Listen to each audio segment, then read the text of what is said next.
Bismillahirrahmanirrahim. Assalamualaikum warahmatullahi wabarakatuh.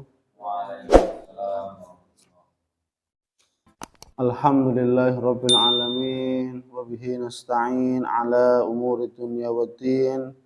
Wassalatu wassalamu ala asyrafil anbiya'i wal mursalin wa ala alihi wa ashabihi wa man ihtada bihadihi wa sanna bisunnatihi ila yaumiddin, amma ba'd.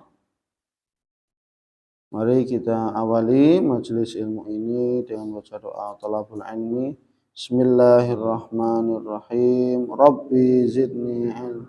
Allahumma anfa'ni bima 'allamtani wa 'allimni ma yanfa'uni warzuqni ilman yanfa'uni. Amin.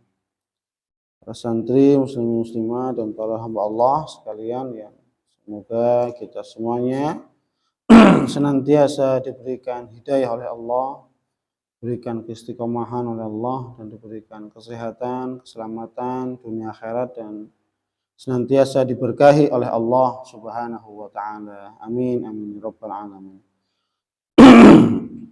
Insyaallah kita akan melanjutkan pembahasan tentang Kitabul Kabair, tentang dosa-dosa besar. Kemarin sudah sedikit kita bahas tentang dosa besar yang ketujuh, yaitu akilur riba, yaitu orang yang memakan riba.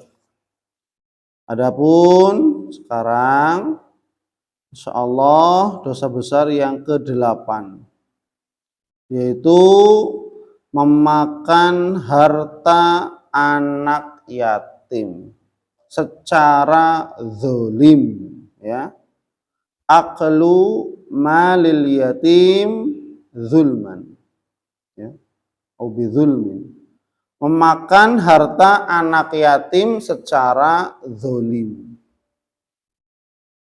Yatim dalam istilah syariat adalah man mata abuhu wa huwa lam yablugh, lam yablugh atau lam yablugh sinul bulugh,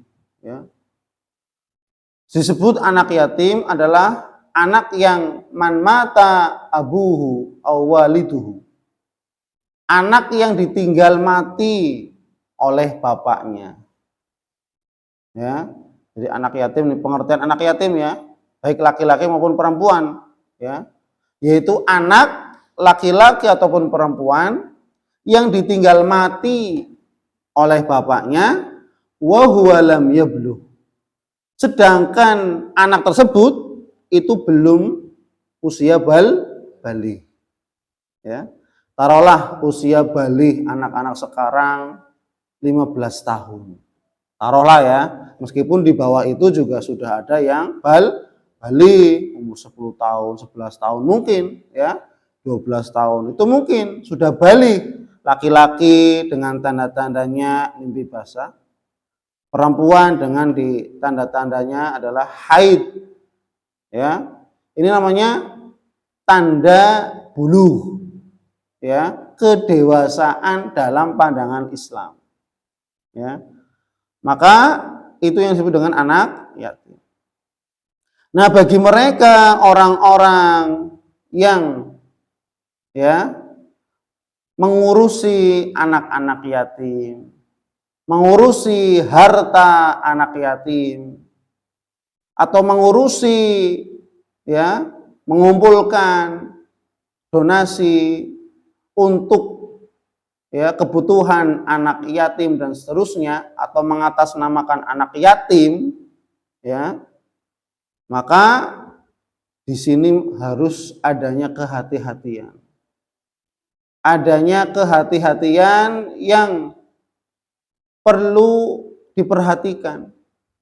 Karena harta anak yatim ketika dikelola, ketika digunakan, apalagi mengatasnamakan anak yatim, maka ini akan berdampak sangat buruk, Kenapa? karena memakan harta anak yatim secara zalim dalam pengelolaan, mengurusi hartanya dan seterusnya, mengambil hak anak yatim secara zalim, bagi mereka orang-orang yang diberikan kewenangan untuk mengurusi harta tersebut, mengumpulkan donasi dan seterusnya untuk mengatasnamakan kebutuhan anak yatim, maka ketika berperilaku zalim terhadap harta anak yatim, maka ini termasuk salah satu dari dosa-dosa besar. Sampai Imam Az-Zahabi rahimahullah, beliau menomor urutkan dosa besar memakan harta anak yatim itu nomor 8. Berarti termasuk 10 besar. Ya, termasuk 10 besar. Ya. Ini. Kalau prestasi 10 besar, bagus ya, prestasi 10 besar. Tapi ini termasuk prestasi, ya, prestasi yang buruk ini ya. Prestasi kan konotasinya untuk kebaikan. Tapi ini termasuk 10 ya, termasuk dosa-dosa besar. Dan ini nomor urut yang ke-8. Maka hakikatnya Islam itu agama sempurna, agama yang menyeluruh sehingga sampai anak yatim pun diperhatikan. Ya. Dalam Quran surat An-Nisa ayat 36, Allah Subhanahu wa taala mengatakan, berfirman, wa'budullaha wa la tusyriku bihi syai'a wa bil walidaini ihsana wa bidzil qurba wal yatama wal masakin ila akhir ayat, sampai akhir ayat. Beribadahlah kepada Allah dan janganlah kamu sekali-kali mempersekutukan Allah Subhanahu wa taala dengan sesuatu apapun. Ya. Wabil walidaini ihsana, dan berbuat baiklah kalian kepada kedua orang tua ibu bapak. Wabidzil qurba, dan berbuat baiklah kepada karib kerabat. Ya. Wal yatama, dan berbuat baiklah kepada anak-anak yatim. Ya. Wal masakin, dan berbuat baiklah kepada orang-orang miskin, terus sampai akhir. Wal jari dzil qurba wal jar, kepada tetangga yang dekat, tetangga yang jauh dan seterusnya. Ya. Ini merupakan ajaran Islam. Islam itu menyeluruh, berbuat baik kepada Allah, yaitu dengan beribadah, kemudian kepada orang tua susunannya, urutannya, kemudian kepada karib kerabat, kemudian kepada anak yatim, orang miskin, ya, tetangga, ya, dekat dan jauh, ya. Jadi pertama adalah terkait nasab, rahim bapak ibu kita, kemudian kerabat, ya, saudara kita, kakak kita, ya. Kemudian apa? Anak yatim, anak yatim di sini didahulukan daripada orang miskin, didahulukan. Anak yatim didahulukan daripada orang-orang miskin dan tetangga. Ya. Ini menunjukkan bahwasanya Allah Subhanahu wa taala memuliakan anak-anak yatim. Ya. Kemudian termasuk salah satu sifat al-abror, orang-orang yang berbakti atau berbuat kebaikan kepada Allah Subhanahu wa taala dalam Quran surat Al-Insan ayat 8, salah satu ciri atau sifatnya adalah wa yut'imuna at-ta'ama 'ala hubbihi miskina wa yatima wa asira. Dan mereka adalah orang-orang yang memberikan makanan yang disukainya kepada orang miskin, anak yatim, wa asira, dan orang-orang yang ditawan, ditahan. Ya. Memberikan, di sini ada catatan, memberikan makanan yang disukainya. Ya. Oh, orang ini menyukai makanan ini, kita sedekah, kita berikan makanan sesuai dengan kesukaan orang itu. Anak yatim ini sukanya makan ini, kita berikan makanan sesuai dengan seleranya. Ya. Ini begitu, ya, Allah Subhanahu wa taala memuliakan. Sehingga salah satu sifat, ya, mereka orang-orang yang abror, ya, orang-orang yang berbakti atau berbuat kebaikan kepada Allah adalah mereka orang yang senantiasa memberikan makan kepada fakir miskin dan terutama adalah anak yatim. Kemudian Allah Subhanahu wa taala memberikan ancaman, ya. Kalla balla tukrimunal yatim wala tahaduna ala ta'amil miskin. Dalam Quran surat Al-Fajr, Allah mencela kalla balla tukrimunal yatim. Sekali-kali tidak, ya, sebenarnya kamu tidak memuliakan anak yatim. Wala tahaduna ala ta'amil miskin, dan kamu tidak mengajak untuk saling memberi, ya, makanan kepada fakir miskin. Ya. Kemudian Rasulullah SAW memberikan motivasi, memberikan, ya, penyemangat untuk kita bahwasanya besok pada hari kiamat atau di surga kelak, ya, orang yang mengurusi anak yatim secara, ya, benar, secara syariat, tanpa kezaliman, mengambil harta, tidak memakan harta anak yatim secara zalim, ya, memakan harta anak yatim secara benar syariat, maka dibolehkan memberikan manfaat. Tapi mengambil harta anak yatim, memakan harta anak yatim secara zalim, ya, harta anak yatim dimakan, ya, tanpa aturan, tanpa ini, ya, maka ini yang disebut dengan kezaliman, ya. Maka Rasulullah SAW memberikan motivasi, penyemangat bagi mereka orang-orang yang, ya, mengurusi anak-anak yatim, ya, baik itu, ya, individual, ya, ataupun sistemnya kelembagaan, institusi, ya. Rasul mengatakan an Sahal bin Sa'ad, dari sahabat Sahal bin Sa'ad radhiyallahu anin Nabi sallallahu alaihi wasallam qala, dari Nabi sallallahu alaihi wasallam ia bersabda, ana wa kafilul yatim fil jannah hakadha, ya, kata Rasulullah, ana wa kafilul yatim fil jannah hakadha, saya dengan orang yang menanggung atau mencukupi atau mengurusi harta anak yatim atau anak yatim fil jannah, kelak di surga, seperti ini dekatnya, ya. Wa qala bi isbi'aihi, kemudian Rasul memberikan isyarat dengan dua jarinya, as-sababa wal wusta, jari telunjuk dan jari tengah. Maka kata Nabi, besok pada di surga kelak saya dengan orang-orang yang menanggung anak yatim dekatnya seperti ini. Ini menunjukkan betapa dekatnya orang yang menanggung, mencukupi, mengurusi anak yatim besok di surganya Allah Subhanahu wa taala dengan Nabi sedekatnya seperti ini. Ya. Ini bagi mereka orang-orang yang, ya, mencukupi, mengelola harta anak yatim secara baik, benar, dan secara syariat. Dan Allah Subhanahu wa taala melarang secara keras dan tegas untuk menzalimi anak yatim. Menzalimi secara fisik tidak boleh, ya.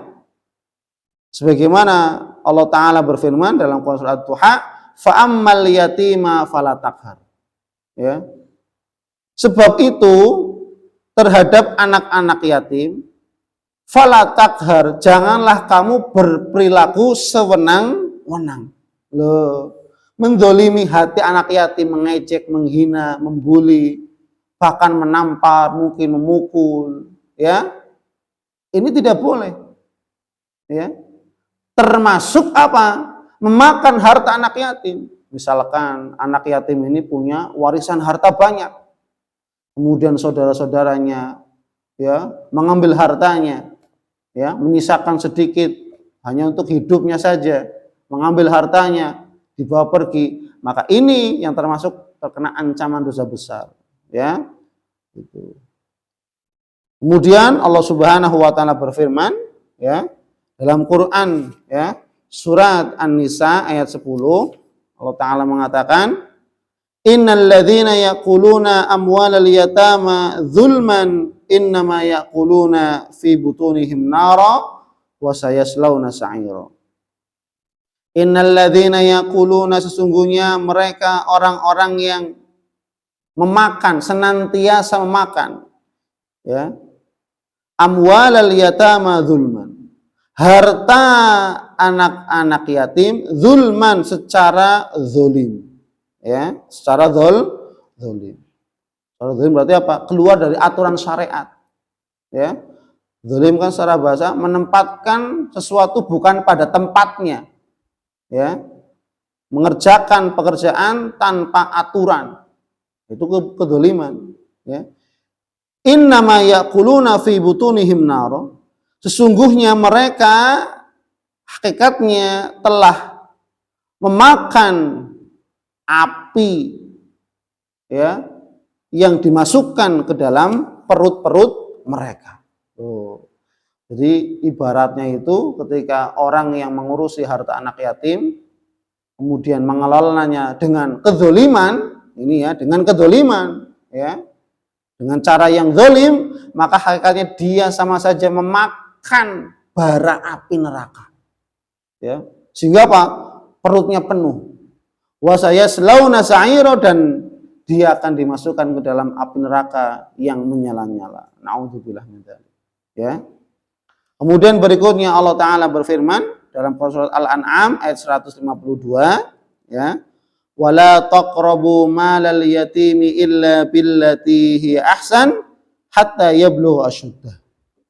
Dan janganlah kamu sekali-kali mendekati harta anak yatim illa billati hi ahsan, kecuali dengan cara yang lebih baik atau yang bermanfaat. Boleh kita mengambil harta anak yatim dengan cara halal, kita mengurusi anak yatim, kita capek. Boleh nggak kita minta gaji? Boleh. Yang penting dengan yang wajar, yang sesuai umumnya, ya, dan seterusnya. Bukan semena-mena, bukan sewenang-wenang, ya. Jadi boleh memanfaatkan harta anak yatim, dikelola, dikembangbiakan misalkan untuk bisnis dan seterusnya, ya.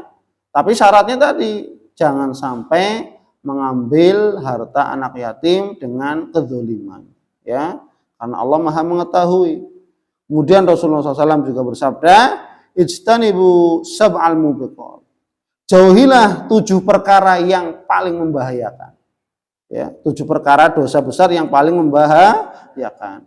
Fadzakara minha, Rasulullah menyebutkan salah satu darinya aklu malil yatim, yaitu memakan harta anak yatim. Ya. Maka di sini, ya, jelas dan tegas bahwasanya Allah Subhanahu wa taala begitu memuliakan anak-anak yatim, ya. Dan Allah Subhanahu wa taala pun membolehkan bagi mereka orang-orang yang mengurusi harta anak yatim, mengambil, ya, harta, memanfaatkan, mungkin mengambil gaji dan seterusnya, dibolehkan. Tapi dengan cara yang benar sesuai syariat, kadar ukuran yang wajar semestinya pada umumnya, ya, standar umumnya, ya.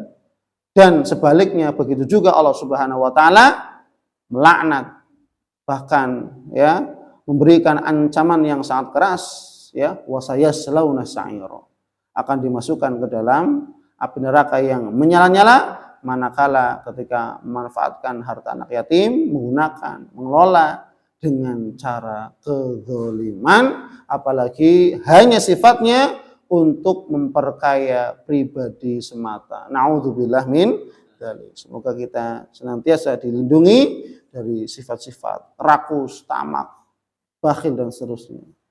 Ya, wallahu a'lam bishawab. Kita cukupkan. Subhanakallahumma wabihamdik, asyhadu an la ilaha illa anta, astaghfiruka wa atubu ilaik. Wassalamualaikum warahmatullahi wabarakatuh.